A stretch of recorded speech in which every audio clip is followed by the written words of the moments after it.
ఒక విషయం జరిగింది అనుకుందాం. ఆ విషయం జరిగిన తర్వాత మీ మెదడు ఆలోచనలనే సుడిగుండంలో మిమ్మల్ని పడేస్తుందా? ఓవర్ థింకింగ్ అనే సమస్య మిమ్మల్ని బాధిస్తుందా? అయితే ఈ వీడియో మీకోసమే.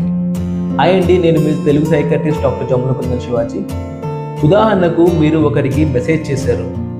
మెసేజ్కి వెంటనే రిప్లై రాలేదనుకోండి, ఇంకా మీ మెదడు తన పనిని మొదలుపెడుతుందన్నమాట. అదేంటి, లాస్ట్ సీన్ కొన్ని నిమిషాల ముందే ఉంది కదా, ఎందుకు రిప్లై ఇవ్వట్లేదు? నేను తప్పుగా మాట్లాడానా? లేదు వాళ్ళు నన్ను ద్వేషిస్తున్నారా? లేదు నేను తప్పు చేశానా? ఇలాంటి ఒక ఆలోచన మొదలైన తర్వాత అది ఆగకుండా దాన్ని ఇంకో ఆలోచన తర్వాత ఇంకో ఆలోచన వస్తూ ఉంటాయి. ఇది ఎందుకు అవుతుంది? మన మెదడుకి కొన్ని విషయాలంటే అస్సలు నచ్చవు అనమాట. అవేంటంటే అన్సర్టెనిటీ, అనిశ్చితి. అంటే ఒక విషయం మనకు తెలిసి ఉండాలి, తెలియకపోతే మన మెదడు ఆగలేదు. 2, కంట్రోలబిలిటీ, అంటే నియంత్రణ. ఒక పరిస్థితి, ఒక సందర్భం అనేది మన నియంత్రణలో ఉండాలి. 3, తప్పు చేయకూడదు అనే భావన.